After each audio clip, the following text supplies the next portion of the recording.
marvelous for words, too wonderful for comprehension, like nothing ever seen or heard. Who can grasp your infinite wisdom? Who can fathom the depth of your love? You are beautiful beyond description, majesty enthroned above. And I stand in awe of you. I stand in awe of you. Only God, to whom all praise is due. I stand in awe of you.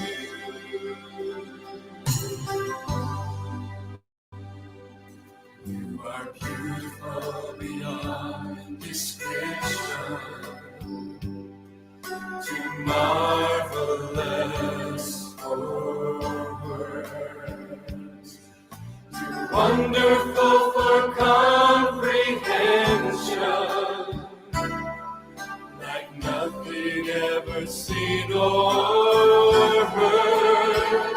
Who can grasp your infinite wisdom? Who can fathom the depth of your love? You are beautiful beyond description, majesty enthroned above. And I stand in awe of you. I stand in awe of you.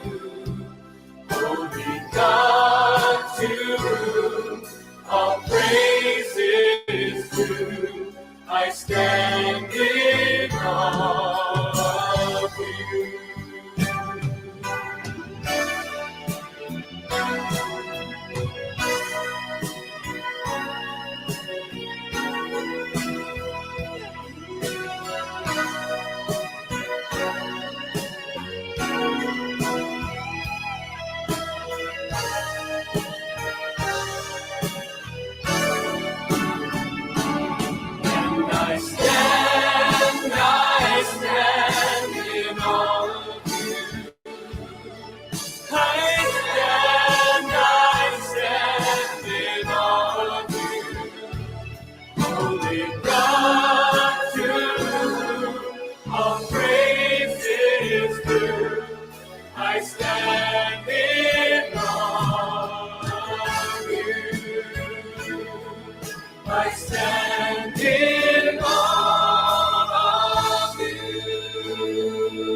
And welcome to the Evidence Reasons Academy. Glory and honor to our Lord and Savior Jesus Christ. And I'm joined here by my co-host Cindi Lincoln. It's been a long time. Great to see you again. You're muted. You can unmute now, Cindi. Thanks, hon. I'm a little under the weather. I had a 8-day trip that I'm still recovering from. Drove 3,300 miles from Washington, D.C. to see Dr. Sanford, and then my sister, and then to Dallas for the Discovery Institute conference. I met a professor from UT Dallas there. I also visited the Institute of Creation Research, and then Dr. Joe Martin and some friends.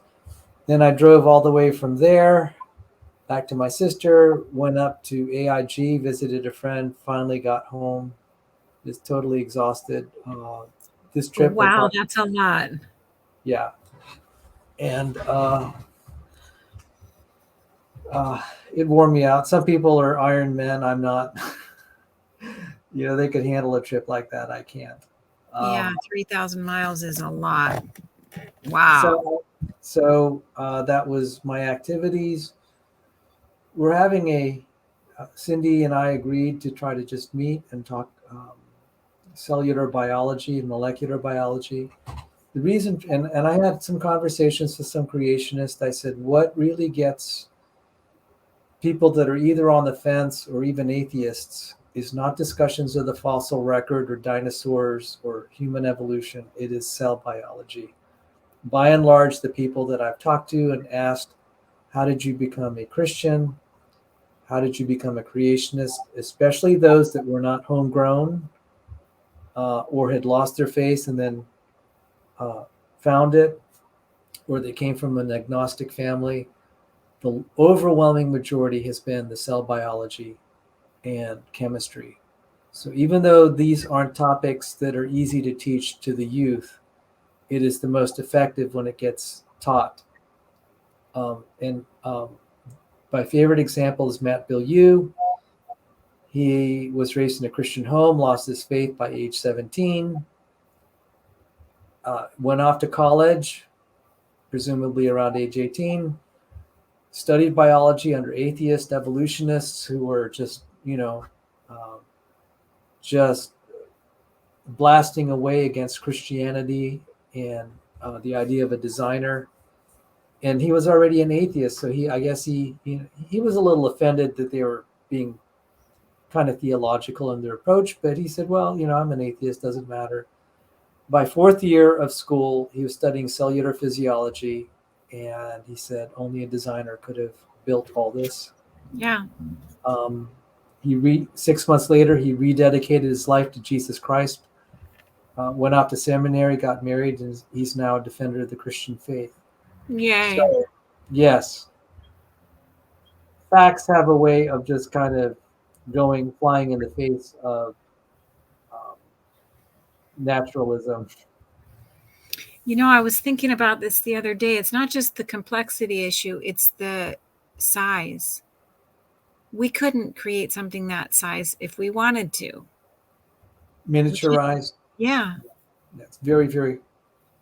It's insanely difficult, and maybe 100 years, or in Darwin's time, this wouldn't have been a compelling argument. They didn't have the microscopes. They didn't have the methods to see the complexity. And so it was Yeah, they thought easy, the cell was just a blob. right? It was easy to pass on falsehood. But as Mhm. the instrumentation got better, it's starting to crush the opposite, the naturalistic worldview. I mean, they could say, well, we need more evidence. You need proof of the designer. And I kind of know what they're trying to say, conjure up a miracle for us. It's like, okay, so you don't have proof either of your position, but you believe it. You can't demonstrate from first principles of chemistry, physics, that these things arise spontaneously. In fact, the data indicates strongly the opposite. The more that we study, and we'll cover a little bit of that. So I've told Cindy, I said, I feel that I could be of service to her to get her more acquainted with molecular and cell biology. Granted, we have to figure out how to teach the youth this, but this is where the strength of the design argument is. So if one is a creationist, you automatically believe in intelligent design. The converse is not true. You can believe in intelligent design, but not necessarily be a creationist. But if you're a young Earth creationist, you definitely believe in an intelligent designer. And I think whatever anyone has decided about the age of the Earth or Noah's flood, I think they're on better footing at least if they could say, okay, they're undecided about all these things. But the one thing that's clear is that there's design. I met a gentleman at the Dallas conference. We were just talking. He said he was raised a young Earth creationist, but then he went into petroleum geology. When he was digging up oil wells, he said, well, this looks like old Earth because it follows an old Earth paradigm. And he lost his belief in young Earth creationism. But he did study the cell, in Origin of Life, he said, "There's no question of design." I rejoice at that. He didn't throw out everything. He got the essential. And maybe one day he might come around and be presented evidence of a young Earth, and that's part of my area of research. So I'm glad he just didn't abandon everything. So this is why it's really, I feel that if they can be taught cell and molecular biology, they may start to question a lot of things, but they won't totally be out of the church because the Can I facts are ask too something? powerful. Go ahead, Cindy. You said he got into petroleum geology. Yeah.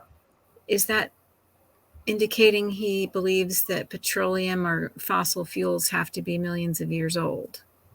Yes, and I don't know how. I didn't. I wanted to have a cordial conversation. I didn't want to get into them. Some young Earth creationists will say you're heretic or whatever. And there No. is a picture in one of Ken Ham's slides that associates people who believe in old Earth with, adulterers, thieves, and murderers. I'm just like, come on. No. This Well, is the reason I brought it up is there's actually government dates done on petroleum that shows there's still C14 in it. yes. So I mean, I didn't probe him on that. I would suppose if I had to hazard a guess, it had to do with the fossil formations that we use to be able to find oil. So certain strata and certain kinds of microfossils will give you oil. So I didn't probe anymore, but he said absolutely there's design. And he's not the only one I've met that way. They gave up their young earth creationism, but they still believed in design. And then you have people that were like Fuzz Rana, came from an agnostic home. They believe in old universe, old fossil record, but they absolutely believe in design, as in sometimes miracles of God along the way. Uh, that's an absolute necessity. And he became a Christian as a result. So I don't agree with associating them, people who believe in old Earth, with all these vile things. Definitely not. That's Uh, dumb. Sorry. well, there's AIG has had slides like that. I mean, I found them and I said this is very offensive. Um, they may be wrong uh, in their chronology, but I think that is way over the top to start us, assaulting their character and accusing them of the demise of society just because they have a different chronology. Yeah, Um, I totally agree. so this is why. So why am I focusing on this? This is why I think the cell biology is going to be kind of like a very important step in retaining them in faith. It's easier to defend. You've got world class chemists backing you up. So we don't quite have that the case with like things like Noah's flood and the age of the earth, but you will have a lot of people on your side who've got your back when you say the cell is very complex and highly improbable, and that's great. So um, I get a little upset when I see creationists going right for the age of the earth and the flood, and I said, well, you're arguing the hardest thing with the least evidence. Why don't you argue the strongest thing you have with the strongest evidence first, because then the rest of your case starts to become believable. That's kind of my policy.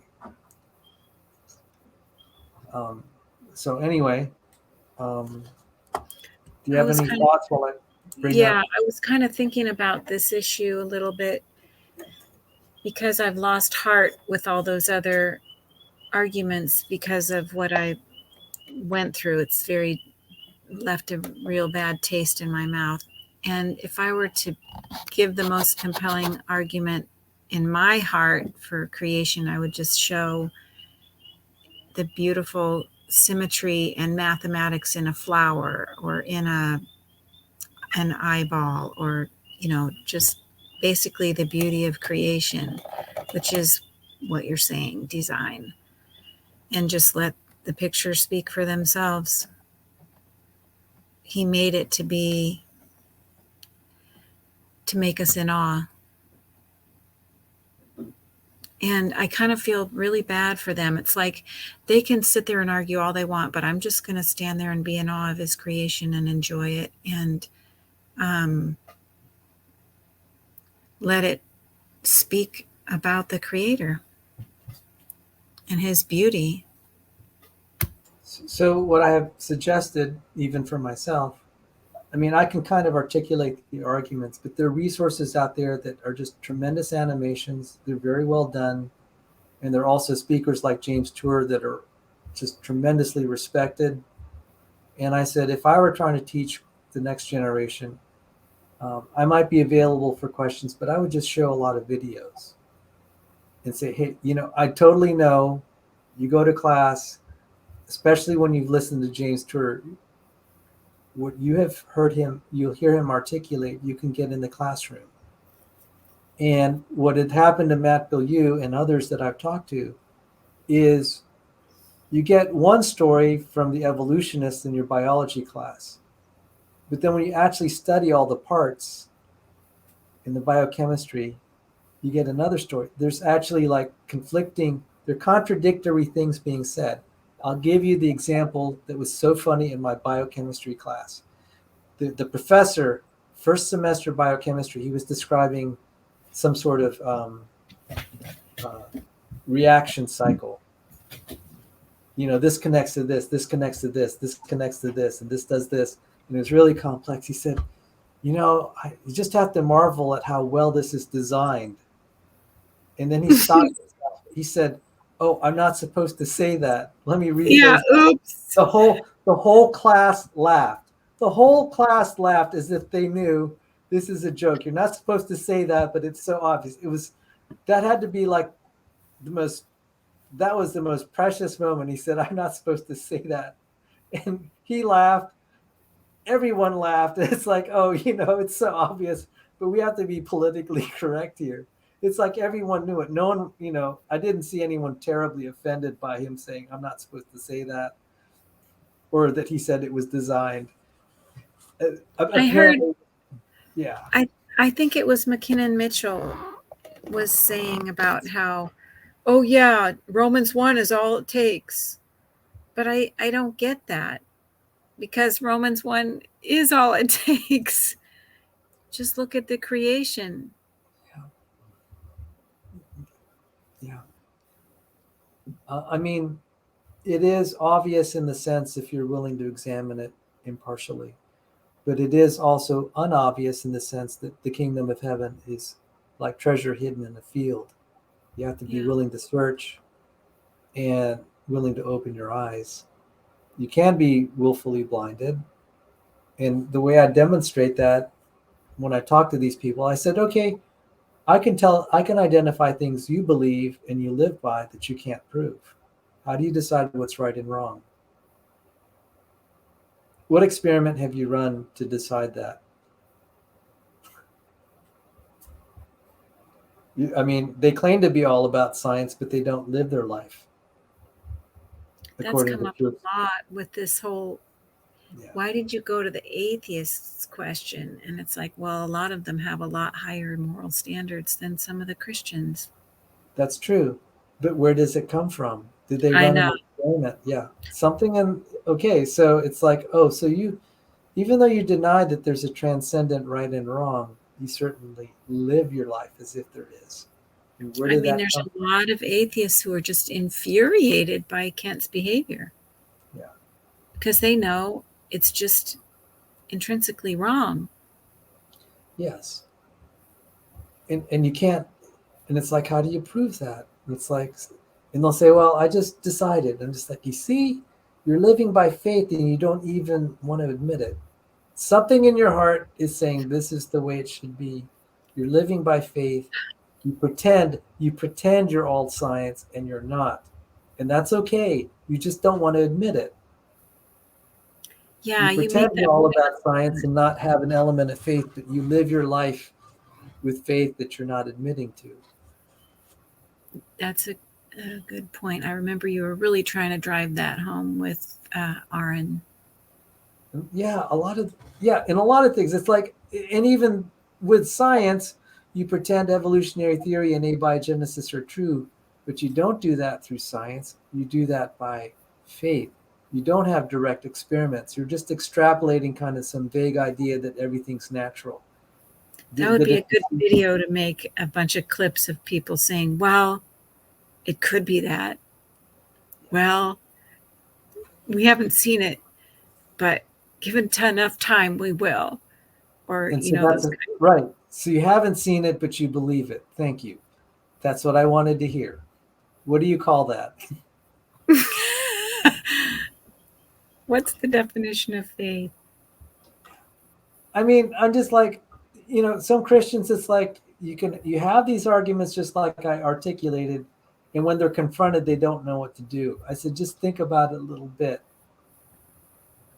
Don't let them put you on the defensive like that. You put them on the defensive and point out they live by faith too. It's just not as obvious that they live by faith. You have to you have to see a little deeper. Wanting to interact with people who are more intellectually honest than that and willing to hear you out rather than be defensive.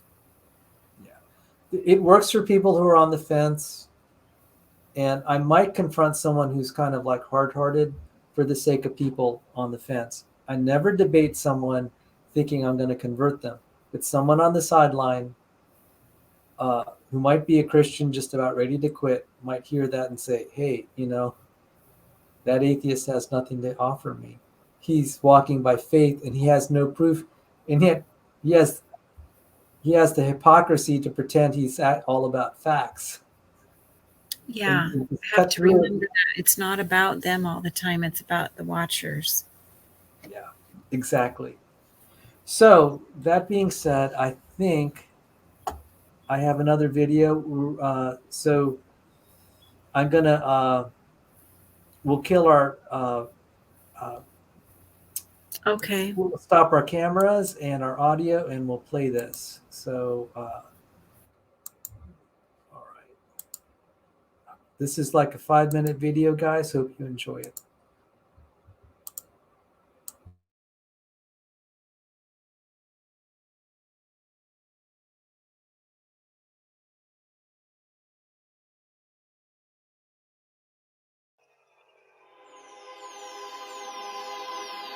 A long time ago on a planet so bare, some water and dirt got mixed up with the air. Some sand and some rocks to make it just right. The stage was all set in the deep of the night. A bolt of white lightning, a great peal of thunder. And suddenly there was a marvelous wonder. The rocks yielded metal, the sand turned to glass, and as the years flew, a new thing came to pass. The metal formed gears, the glass a watch face, and little by little things fell into place. The parts came together just like a good rhyme, with ticks and with tocks and with hands that tell time. A beautiful watch began ticking one day, formed all by itself in a wonderful way. Ridiculous story, you say with a grin. Impossible, laughable, surely a sin. A watch needs a watchmaker, that's plain to see. A designer and builder that makes it for me. Now all life is made of some interesting stuff. Cells of all shapes, like blobs filled with fluff. But looks are deceiving, and what we find there are factories and highways and gadgets to spare. Assembly lines, robots, electrical cable, libraries, software. Just look, if you're able. The marvels we see with a microscope stare make a watch look so simple, we dare not compare.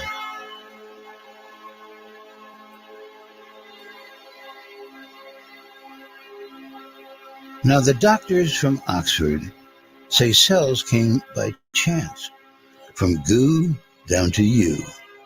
in a beautiful dance.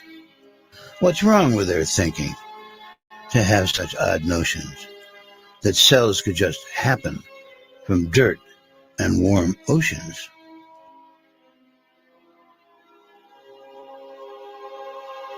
A cell and its wonders amaze all who see, and a cell like a watch by chance cannot be. Those cells can build hummingbirds, agile and free, bumblebees, snails, my backyard oak tree.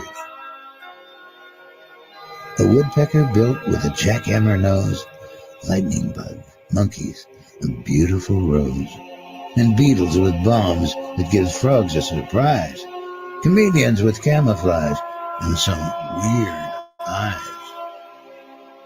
All nature on earth is so perfectly fine, we have to admit that it's all by design, and our Maker owns everything, both great and small. He's the masterful watchmaker, Lord over all.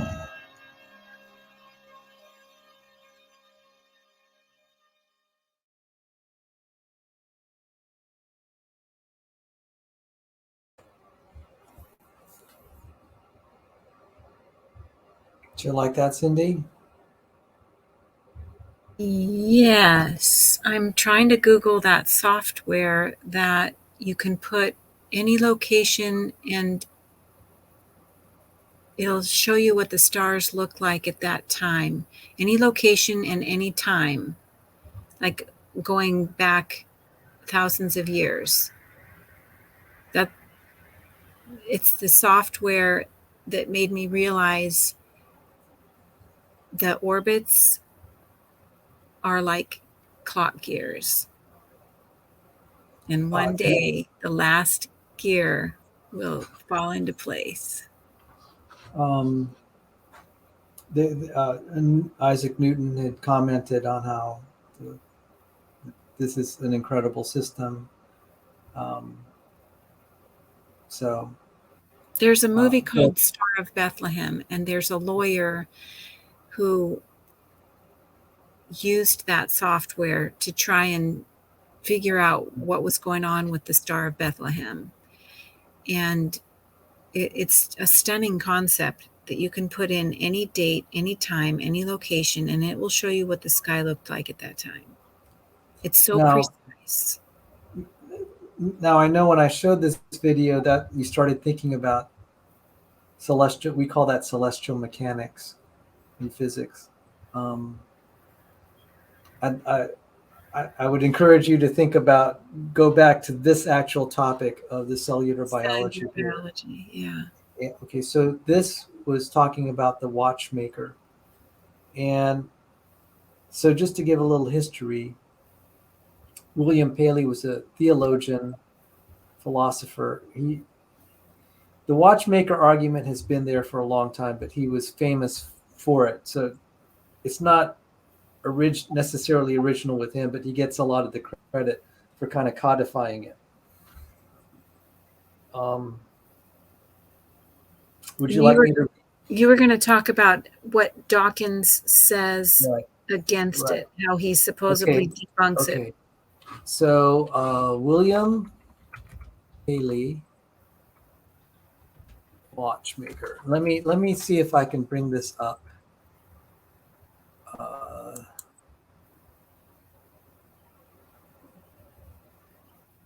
My internet's a little slow.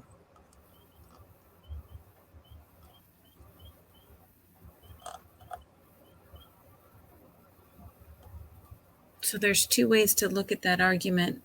First of all, he's trying to say that a watch requires a watchmaker. And then the point I was trying to make is just there's a literal watch in the sky, which is really cool. Okay. Both of them are cool. Okay. So I will bring this up, and I'll just make some commentary after. Let's see this one here. You can do a share screen. Yeah, there it is. So he says this is it. In crossing a heath, this is like, I guess that's a hill, a hill, a heath. I could be wrong. So anyway, I in actually crossing just a looked heath, that word up. It's just a grassy land, a marshy land. oh, so I'm totally wrong. It's not a hill. Thank you. It's a I brush stand corrected. land. Yeah, In crossing a heath, thank you. I learned something. I know. Now, if I were an actor, I would say this in English. In crossing a heath, suppose I pitched. I'm not going to do that. Uh, I wanted someone to actually read this in an English accent. It would give it. Where's I actually Richard did. Dawkins when you need him? Yeah, I know. In crossing a heath, suppose I pitched my foot against the stone and asked how the stone came to be there. I might possibly answer that for anything I knew to the contrary, it had lain there forever. Nor would it perhaps be very easy to show the absurdity of this answer. But suppose I had found a watch upon the ground, and it should be inquired how the watch happened to be in that place. I should hardly think of the answer I had before given, that for anything I knew, the watch might have always been there. There must have existed at some time and at some place or other an artificer or artificers who formed the watch for the purpose which we find it actually to answer, who comprehended its construction and designed its use. Every indication of contrivance, every manifestation of design which existed in the watch exists in the works of nature, with the difference on the side of nature being greater or more and in degree which exceeds all computation. Now, that's not the most clearest English, okay? Um, English today, in the way we communicate, is a lot more straightforward, especially since we have to deal with people that, you know, are from other countries. Oh, yes. Well, it's just thick. Obfuscating is when they're deliberately trying to meddle things, and he's trying to be eloquent, but it makes it hard to read. But that was the original. But he's basically saying that if you happened upon a watch, you Wait, wouldn't. don't put it away yet. Okay. If you happen to, okay, um,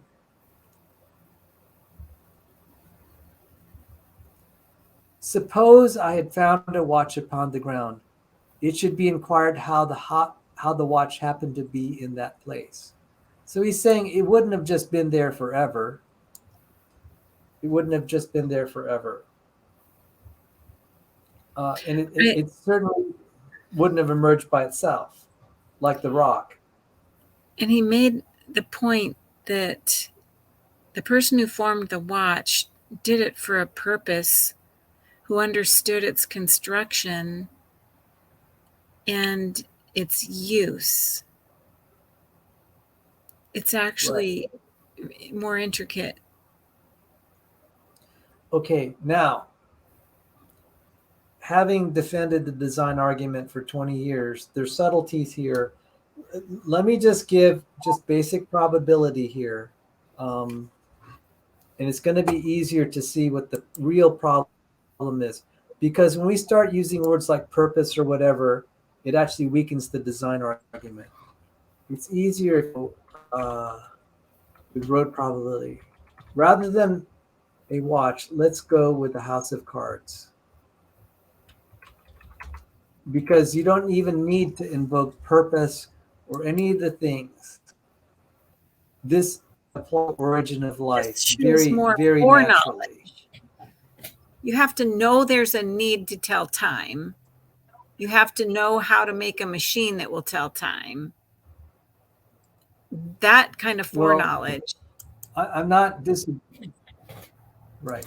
I'm not disagreeing with you. I'm going to, however, just point out that you can have stronger arguments that the opposition will have a harder time assailing. So let me just show you a picture here, and you tell me if this can arise by chance.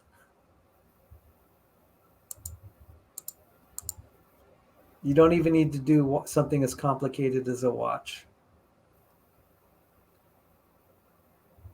Can you start off with these are man-made cards, okay? But can you, if you happened upon um, a house of cards like this, would you think wind and air spontaneously assembled it into that configuration? Would any Yeah. it- right? I'm, So I'm, yeah.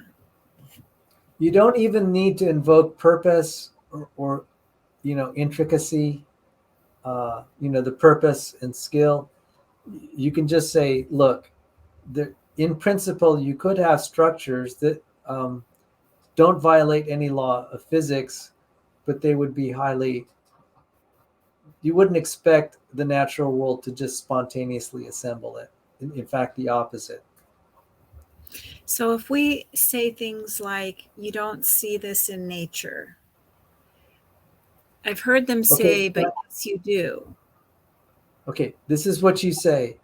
It is not the expected outcome. It is far from expectation of natural outcomes. I know that sounds a little bit So is the very double helix. well. It's not the expected outcome from a random state. From a, we would say arbitrary. We shouldn't say, don't say random. Say arbitrary state. Okay. So an arbitrary state is, if you take cards and just drop them, you're going to just see them laying flat. That's the normal state. You don't see it in a state like this. It There's doesn't. no physical laws that would cause it to assemble in that way. There's Right. no magnetism or. Exactly. In fact, the natural, if we started just from any arbitrary orientation of the cards is starting, like let's say I picked up a deck of cards and just started dropping them, they're not going to assemble like this. Not to mention, you're not going to get uniform rectangles from flat paper surfaces. Yeah, but let's even assume that let's grant that the cards are man-made. Yeah. You still can't get it to assemble like that. No, I know. It's just levels upon levels upon levels. Okay, so what is the point of all this? You don't have to even invoke the word purpose, or there's no reason to make this except it's for the benefit, really, and amusement of the designer to see if he just delights to see what he can achieve. It has no it's for his benefit. It's not for the benefit of the house of cards that he built it. It's for his benefit. That's an interesting point. Oh, I try to point that out. Everyone is like, well, why did the designer do that? This hurts. I'm just like, well, maybe you're not. Maybe the object of the design isn't you. But then they'll take it to say, well, we're just playthings, and that makes him not very kind. And he's not just using us as playthings. Well, even if he were, you ought to fear and tremble then, right? He could just snuff you out. I mean, look, it's one thing to say whether he exists. It's another to say if he exists, whether you like him or not. So this is. I find that to be the bigger point. And what is that? What's the bigger? That they're just objecting to how he's running the planet. They're objecting to some of the biblical morals more than they're objecting to his existence. And I'm finding people will actually say one thing, but their heart really means something else. And that's not necessarily nefarious. It's just hard sometimes to express what really is bothering them. They're not finding the words. And I'm finding that what you say, they're not objecting to the possibility or the probability. It's just the fact they don't like the way it is. It looks kind of mean and cruel. It does. And I'm like, well, yeah, my pastor used to say those are warning signs. I mean, if you think God's wrath is pretty bad now, just think of how bad it could get. So, but now we're talking theology. But I just wanted you to look at this, and rather than the watchmaker argument, the watchmaker argument is very kind of poetic. It doesn't have the formalism of science, but arguments like this, I could say this wouldn't arise naturally.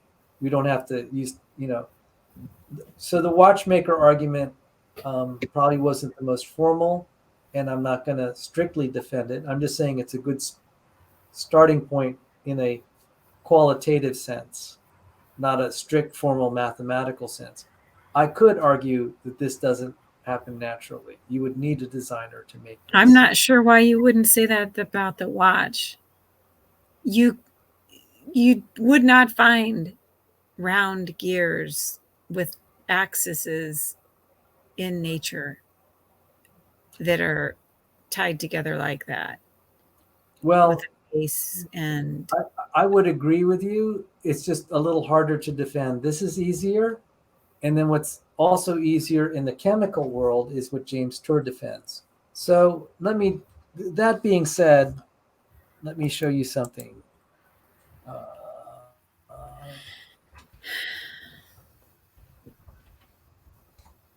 Let's see if I can find this. So you said there are gears. Let me show you something. This is biological, by the way. Let me show it to you.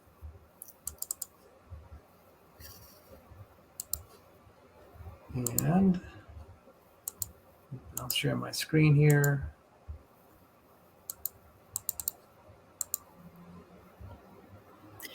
How's that? oh wow. So I'll show it to you a little more in detail. So it comes from this insect. And the way it's able to jump, it has these gears. I don't know exactly where it comes from in the insect, but it's connected to his legs here. That's the bug right there. Functioning mechanical gears. The only functioning mechanical gears found in nature. Well, I was thinking about that with the stack of cards too. The arrangement of scales and the things on the butterfly wings.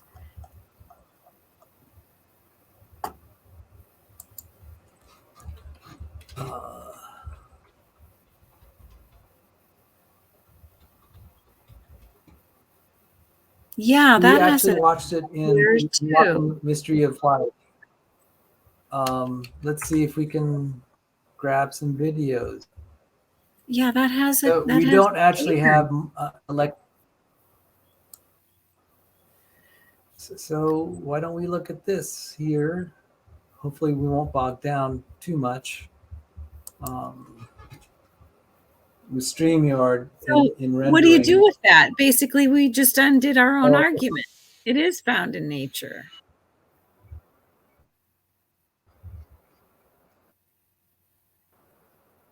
But it's not a random configuration. It's a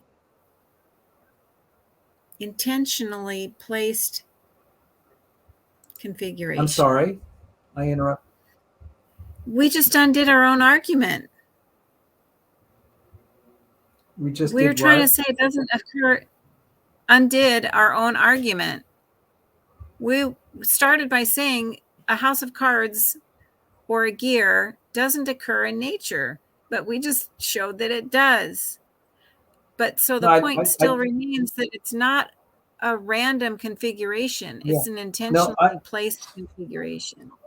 No, my argument was it's not as strong. It's a little harder to. I would say it's designed, but it's not quite so easy in terms of formalism.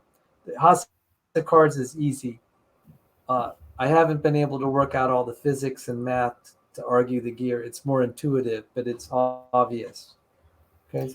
But that's I was saying, even the house of cards, we do find in scales, in the things on the butterfly wings, we do find that kind of organization. But it's Okay, because God so put I'm it trying there. to It's say, not because it's random. well, that's no. The reason I showed the house of cards is it can't happen by chance. It's not natural from an arbitrary state. The butterfly had to be created, is what I'm saying, for it to be there. I know. It I won't know happen. that's what you're trying to say. It's just Okay. harder now. So, do you want to see a little bit of the flagellum here? Because you'll see Yeah. something that's close to gears. Okay, let's take a look. All right. Let's shut off our audio. It's not Go called ahead the and mute yourself.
So what do you think?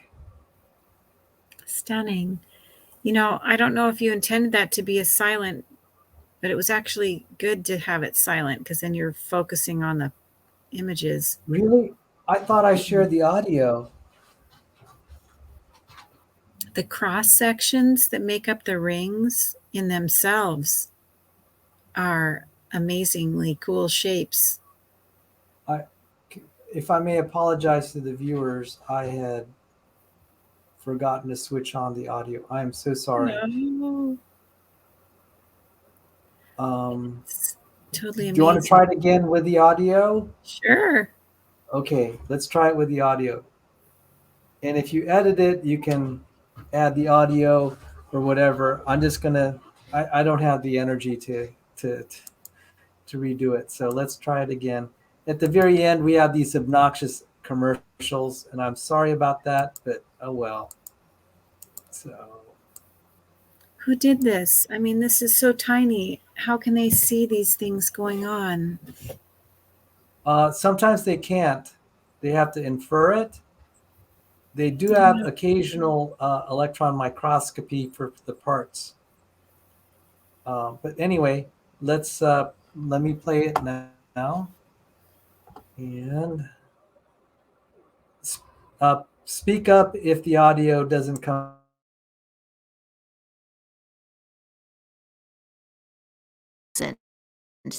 Species of bacteria propel themselves through their environment by spinning helical motorized flagella.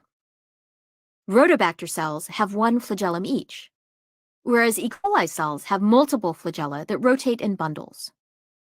Each flagellum consists of a helical filament that is 20 nanometers wide and up to 15 microns long, and spins on the order of 100 times per second. These animations show a series of schematized and speculative models about how bacterial flagella might function and assemble. Just outside of the cell wall, the filament is connected to a flexible rotating hook. The filament, the hook, and a structure called the basal body, located below the cell surface, make up the three parts of the flagellum. The basal body consists of a rod and a series of rings embedded in the inner membrane, the peptidoglycan layer, and the outer membrane. Some of the rings make up the flagellar motor, which can be divided into two major parts: the stator, which is attached to the peptidoglycan layer, and as its name implies, remains stationary, and the rotor, which rotates, gets its power from a proton gradient across the membrane. In this example, a high concentration of protons exists outside, and a low concentration exists inside the cell. The protons flow through the interface between two types of proteins, called moat A and moat B, that make up the stator. Mutational studies suggest that a conserved aspartic acid in moat B functions in proton conductance. Each stator contains two moat B proteins, and therefore also contains two of these important aspartic acids. Although the molecular mechanism of rotation is not known, one possible model describes protons moving through the channels in the stators and binding to the aspartic acid in the moat B proteins. This binding causes a conformational change in moat A proteins, resulting in the first power stroke that moves the rotor incrementally. At the end of the first power stroke, the two protons are released into the cytoplasm.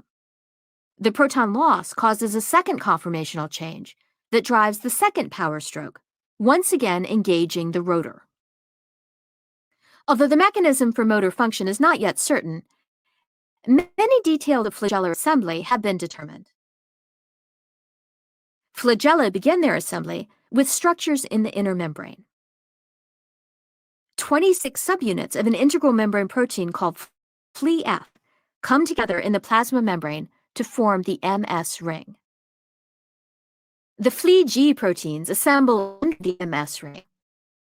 Fle-G, along with Fle-M and Fle-N proteins, make up the rotor.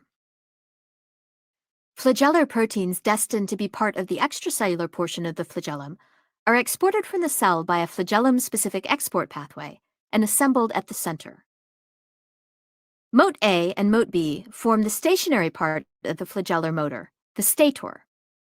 Both are integral membrane proteins, but moat B is also anchored to the rigid peptidoglycan layer, keeping the stator proteins fixed in place. The subunits of the rod portion of the rotor move up through the hollow cylinder in the assembly, and assisted by cap proteins, build up the rod in a proximal to distal fashion. Another set of rings, called L and P rings, are found in gram-negative bacteria such as E. coli. They penetrate the outer membrane, forming a bearing for the rod. As the rod cap is exposed outside the L ring, it dissociates and is replaced by a hook cap that guides the assembly of the hook proteins.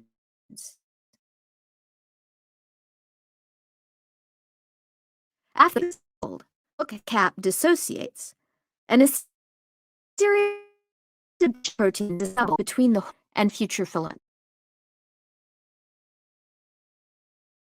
Finally, yet another cap is built, and proteins assemble. Like rod and hook proteins, they travel through the hollow channel inside the filament to reach the distal end.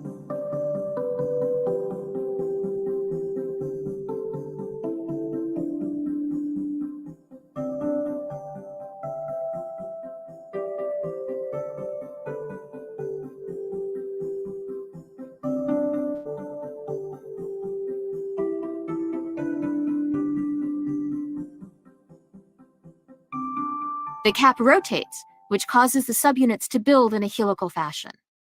A complete filament can consist of 20,000 to 30,000 subunits.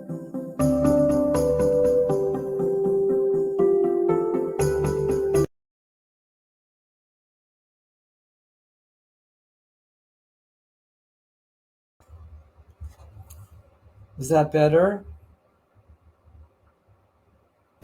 Yes, that helped. So now you can tie this to molecular biology. What made the proteins? They came from RNA transcripts, they were translated from RNA transcripts, which were transcribed from DNA. So you could see now where the central dogma, you go from DNA to RNA to proteins. And then the proteins, you have numerous proteins.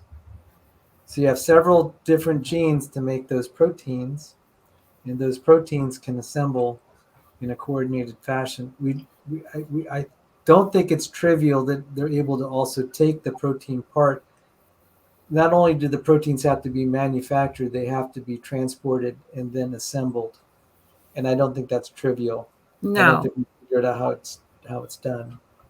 So this is So why what were the cell- things they were Go on. talking about? I think it was FLIG or FLIF. Those, Fleef I think, and Fleef, yeah. what are they? Fleef, FLIF, and Fleeg, FLIG, and then you have MOT A and MOT B. Now, those are all proteins. Yes, they're separate proteins. They're like 38, 40 some proteins to make this. Now, the evolutionists will say, well, it evolved in steps, and they use co-option where there are other, there are other systems that use those same proteins, so it's just being reused. And I'm just like, well, okay, so why don't I just give you a bag of parts that were reused? Right, like exactly what you were just saying. It's not trivial that they're able to assemble. They're assembled in a perfect, and I just learned what a rotor and a stator was. I never knew the stator is what makes it stable. See, this is actually, those are terms that came from engineers, not biologists. Yeah. Because we make motors, and this is what's so funny now, and I know this is sounding mean, but I said research teams that study biology, they'll have primarily biochemists and other specialties, computer science, mathematics, physics, engineering. The skill set that they don't really need are evolutionary biologists. Yeah. I am not kidding you. I was thinking about that earlier when you were talking about that there was a disconnect between what you would learn in, I think you said, molecular biology and evolutionary biology. The two classes, you'd hear different conflicting things. Right. If you start to analyze it carefully, this is why someone like Matt Bilyeu and many other students that I know, they'll just take classes like this, after they've had their biochemistry and stuff, they're like, eh. That's why when the professor was was teaching biochemistry, he said, "This is just amazing how this is designed." And he said, "Oh, I'm not supposed to say that." And the whole class laughed. Whole And I class think laughed. that there's a reason why evolutionary biology is its own class, because it doesn't fit in with anything else. Exactly. So we're at an hour and 2 minutes. Did you want to have a little thumb duck to finish? Yeah. Okay, sorry. Okay, let me explain. Thumb duck Farina. Thumb duck Farina. He's known as Professor Dave or Dave Farina, but I call him Thumb duck Farina. And I'm clipping out a little thing from James Tour criticizing him. And you'll see a clip where it's a Mexican guy, I believe. And unfortunately, if you speak Spanish, you'll understand it's really a joke because they put English subtitles. That's not really what he's saying, but it's really just to make fun of origin of life researchers. So the Mexican guy is, the way they're portraying it is that he is Steve Benner's. He's working for Steve Benner as a lab assistant, and he's Steve making all Benner these. Is an origin of life researcher that James Tour is fighting against. And he's the one who did the paper that Dave Farina supposedly quoted out of. Probably. And says so they created whatever. Right. And so the producer of the video that's helping James Tour decided to add this to kind of poke fun, where you have the lab assistant saying, "Hey, look, this was a disaster, but look what Steve Benner is." Steve Benner and Lee Cronin should be so happy. They were so happy about this, but it's an actual disaster. And he's highlighting all the things that actually were wrong, and he's laughing so hard because they still published anyway. And it's really funny. So I'm gonna hopefully I'll remember to turn on the audio this time, because that's the best part too. So let me see where I have this. I have it in my file, and the name of the file is Thumb-Duck Farina. So let me bring that up.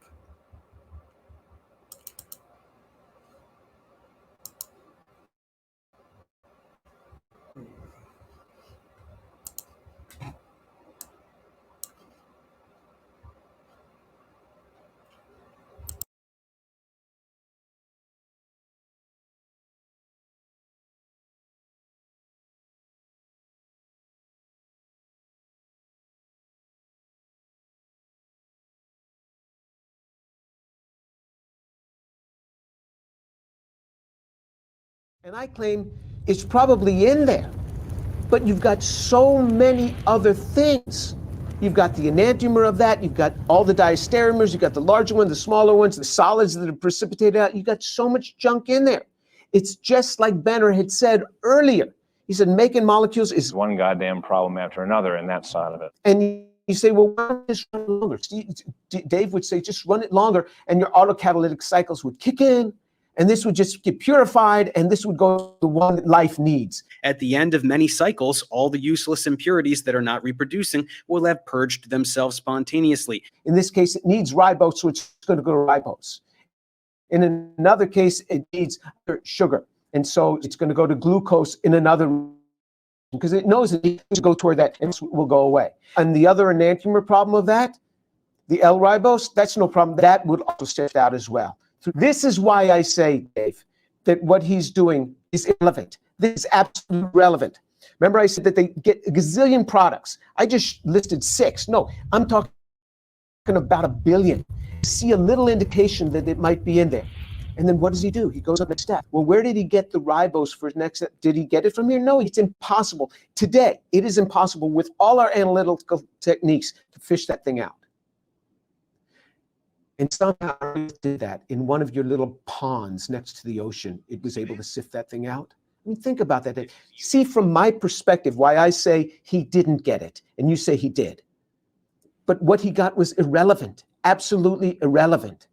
And now you synthetic chemists who look at C13 NMRs for a living, get up off the ground, just calm down. I know it's funny. I'm laughing with you. ¿Cuál es el trabajo más duro que has hecho? Y me llama el cocinero. Risita, ¿qué? Ve por la paellera. Venga, que las 2 de la tarde ya están aquí. Miren, bañador. En las chanclas. Todo despeinado porque no me dio tiempo nada ponerme las chanclas y el bañador.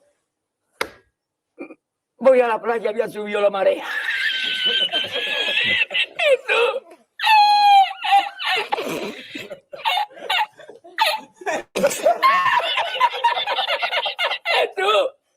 Había subido la marea con una paella.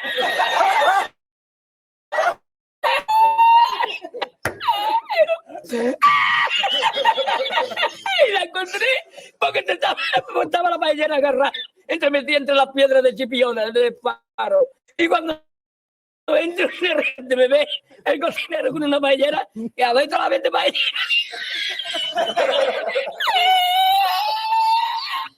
¡Asómate, mira dónde llega el agua! Llegaba el agua hasta el restaurante. Había subido la marea.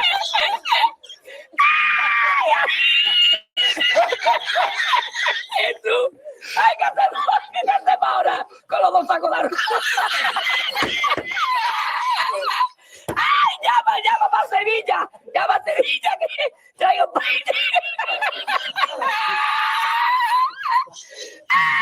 I mean, most people would hide this in the supplemental, but not Kim and Benner. I mean, they just put it on out there, just unabashedly. They put this thing out there. But this is just laughable, utterly laughable. I bet Sutherland is laughing at this. Steve, you criticize John Sutherland's work?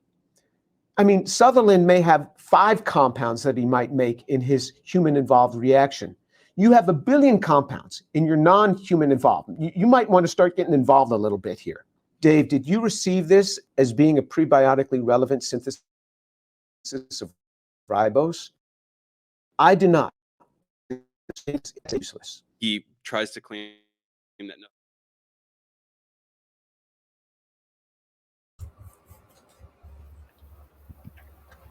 You know what I think is going on here? They're taking advantage of the fact that we're not professional chemists, and the professional chemists are not publicly apologists.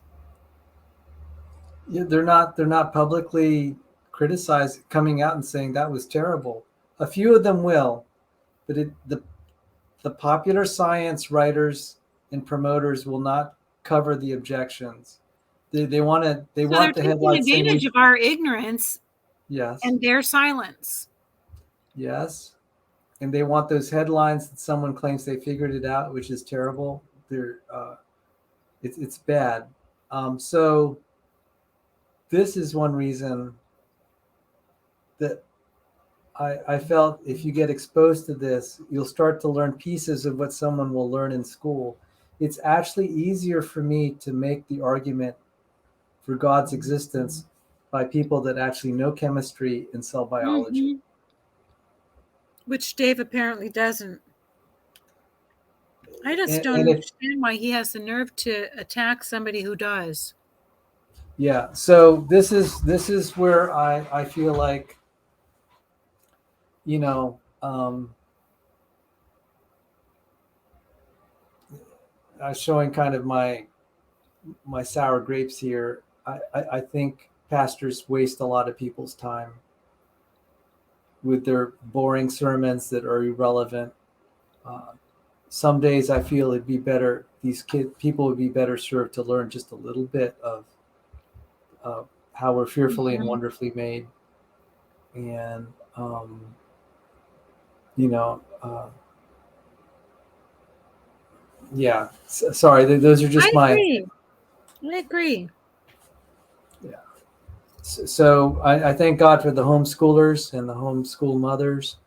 Of course, I get really upset when I hear that, you know, the churches are complaining that their kids are leaving the faith. And I say, well, what did you do about it? It's like, and some of them's like, oh, let's give them more Bible. I'm just like, no, that's not the cure. Even Jesus said, if you don't believe my words, believe the works. If you don't believe my words, he didn't say read more Bible. He said, believe the works. To believe the works, you have to look at them first. And so a lot of people think, well, the way to inspire more faith is just give them more Bible. And that's not even what the Lord taught. I guess I feel like no matter how good of a job you do, you can't educate someone into being a Christian.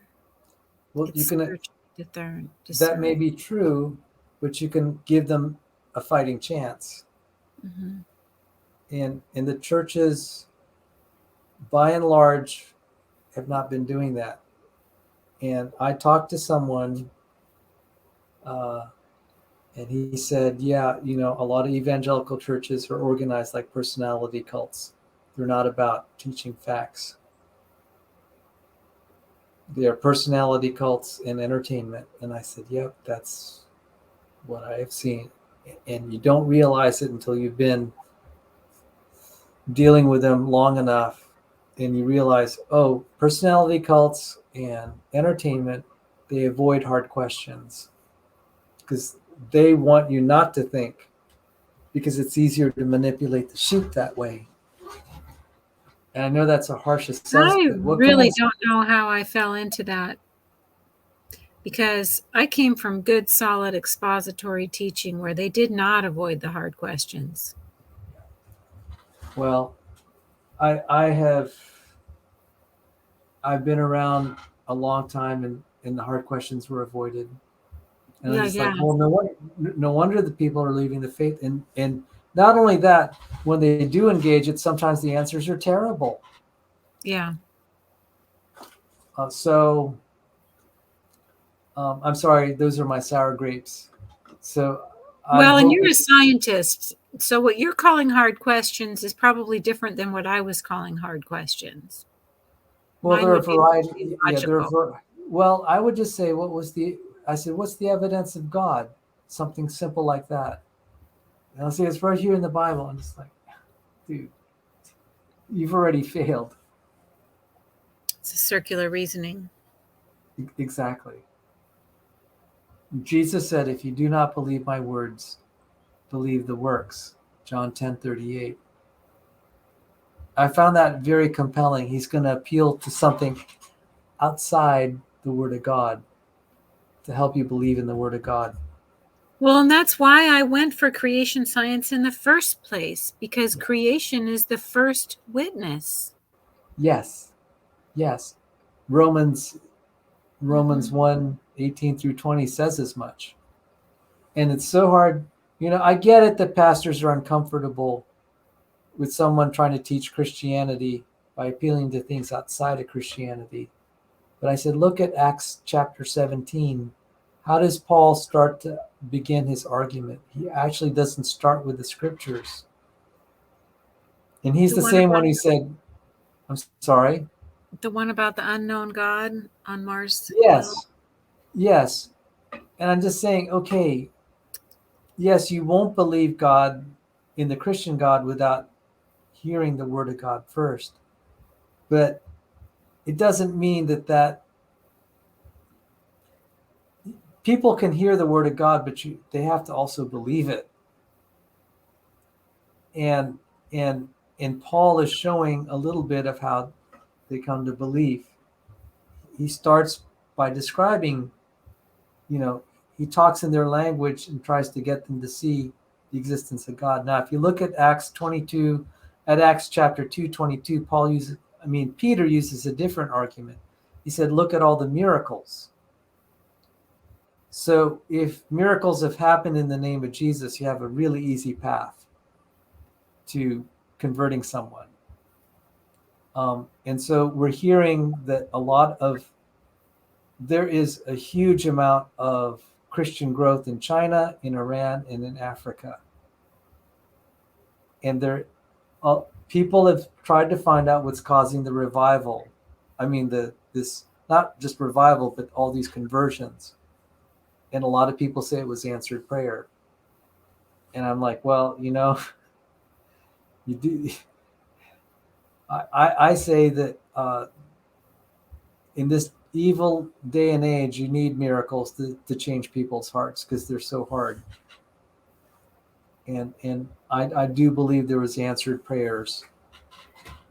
Uh, um, I mean, it says in James 5:16, you know, confess your faults to one another and you'll be healed. The effectual fervent prayers of a righteous man availeth much. I think that's still in effect today. So if a righteous man prays, it's not a guarantee, but it will avail much. And at some point, someone with any glimmer of, you know, sensitivity towards spiritual things will think, you know, maybe that prayer was heard and answered, um, and he'll start to pursue. Because what other options do you have in this life, you know? That's what I don't get is how can you be satisfied in the option? Yeah. But I do see some of their objections also. Yes. I don't like the evil in this world. I don't like that he's not judging yet. I don't like that. I don't like hell. But when you see the power of the Creator, you can give him some slack and realize you don't know everything. Yes. How can you compare yourself to the amazing designer and see the goodness as well? It's not just he's got a good brain for designing things, it's that there is evidence of goodness as well. Yes. So I've said the world looks intelligently designed, but also cursed and in need of the Savior. That's very clear to me. Yeah. Exactly as the Bible and Christianity is taught. So anyway, I'm going to play a closing credit. I'll meet you backstage, and we can just hang out a little bit afterward. I hope you've enjoyed some of the stuff we covered today. It's cool stuff. So I'm glad you're liking the molecular side of things. You know how they were talking about, you know how they showed how the flagellum was being built one part at a time? And I think she called it helical. One piece is it's building itself one piece at a time in a spiral. That in itself screams design. Yes. Because if you're going to build one thing at a time, you have to know what your end is. It has to manufacture all those parts kind of the right quantity to meet that demand. So when you saw in molecular biology, the central dogma, some DNA is transcribed to RNA, and some RNA is translated to proteins. Well, it has to actually do that for the same gene over and over and over. If you have multiple, you know, even though it's the same part, you might have to make so many of these parts to assemble. So she was describing at the end, it needed thousands of these parts. Yes. So it has to have what we call gene regulation. You have to make enough, hopefully not too much or too little, definitely not too little. But you want to make just about the right amount, and then you stop. And you have to do it at the right time. Yeah. The And number of variables is. So that's what they call gene regulation, so that you're regulating how much of something is made. And that's a whole nother level of complexity. Yeah. And I'm just like, guys, you can't just make a gene. You have to regulate You have to You regulate could put it in an algebraic equation with variables. The variable of at the right time, the variable of the quantity, the variable of the location. right, and it has to be the right part. The I variable mean, of the size. You could have the same shape, but not the right size. I mean, yeah, it's an astronomical number of variables that have right, to be just right, creating this probability nightmare.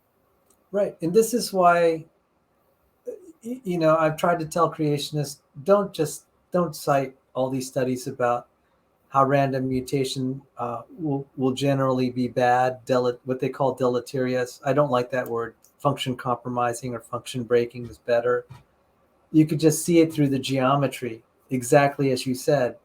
You change the shape and the size, it's bad. You can't. It's very hard to uh, make something that will really be a brand new system uh, just with a little change here or there. For exactly the reasons you pointed out. Every part has to fit together with every What's other that part. other thing that they claim the parts come from? They call it co-option, where they take the No, parts. there's a specific organ. It's not a flagellum. It's something like a flagellum. It has a rotor and a Proton stator. pump. It's a proton pump. Proton pump, right? Right. Very good. Well And like done. what you're saying, what we're saying about the amount and the time, if it's going to make the right amount for the proton pump, it's not going to have extra parts for the flagellum. Am I right? I think so. Yeah. I mean, it's not like these think- parts are and- just floating around and you can just grab them. Well, not only that, there may be proteins that are unique to the flagellum. So yeah, you can co-opt most of the parts, but you still need that other part. What if it's missing? Like I could say, all right, you're typing in the password here and you forgot 2 letters. I remember we did that where we compared how many were the same and how many were unique. Yeah. There's So this is a slippery argument by the evolutionists. They say, well, see, it can be done in gradual steps. And what they do is they'll say, well, a lot of the steps are gradual in the sense you're borrowing other parts, but they fail to say it still fails because you got most of the gradual steps. The problem is you have to have all of the steps gradual. And then it's like, what about those 2 missing proteins? well, and what if you have a gradual assembly of the rotor parts? Right, exactly. You have to have a complete circle or it won't rotate.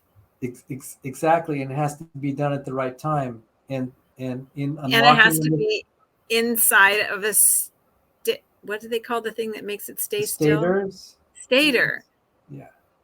The stator and the rotor have to be together. Otherwise, the rotation is going to make it fly all over the place. It has to have a stabilizer. And Scott, and when we watched Unlocking the Mystery of Life, Scott Minnick said, I think the harder part is the assembly instructions. Yeah. You can't co-opt. That's very hard to co-opt.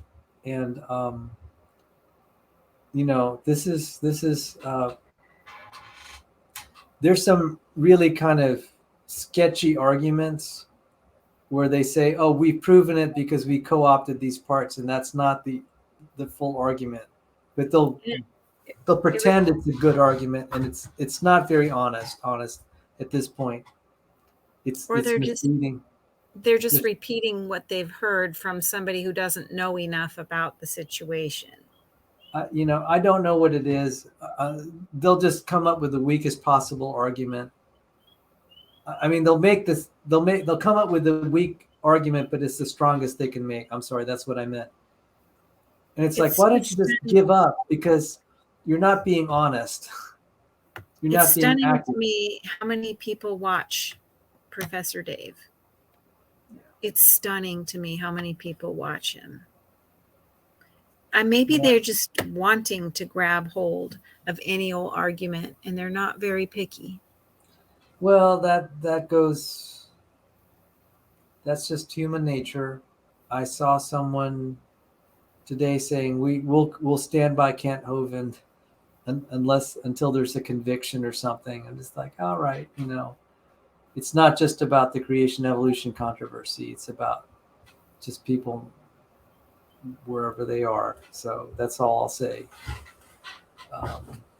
But in any case, do you have any closing thoughts? I'm going to play some closing music, and then I'll meet you backstage after we end the show. Hope you had a good time. Thank you, honey. I'll meet you back there. Okay.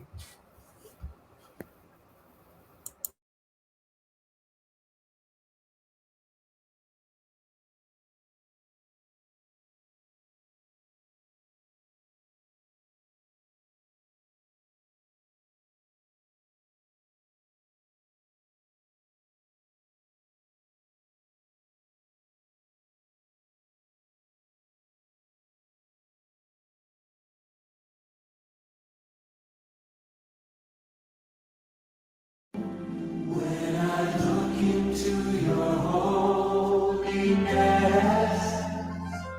when I gaze into your loveliness, when all things that surround become shadows in the light of you, when I found the joy of reaching your heart, when my will becomes enthroned in your love, when all things that surround become shadows in the light of you. Light of you, I worship you. I worship you. I worship you. It's the reason I live is to worship you. Worship you. I worship you. You are my God. I worship you.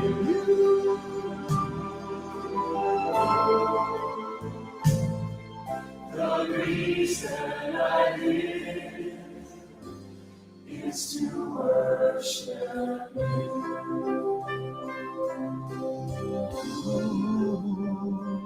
When I look into your holiness,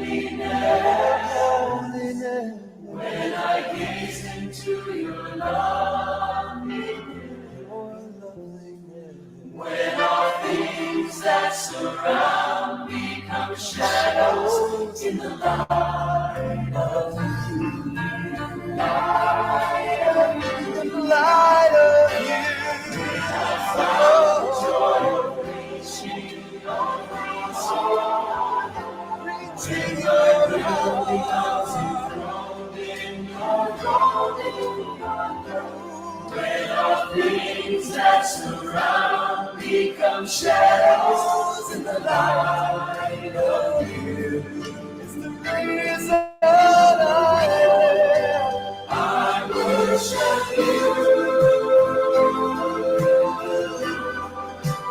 I worship you. I worship you. The reason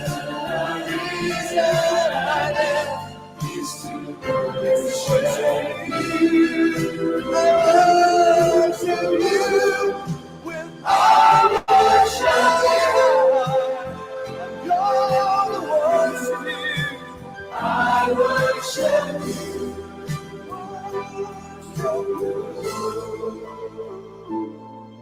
The reason I live is to worship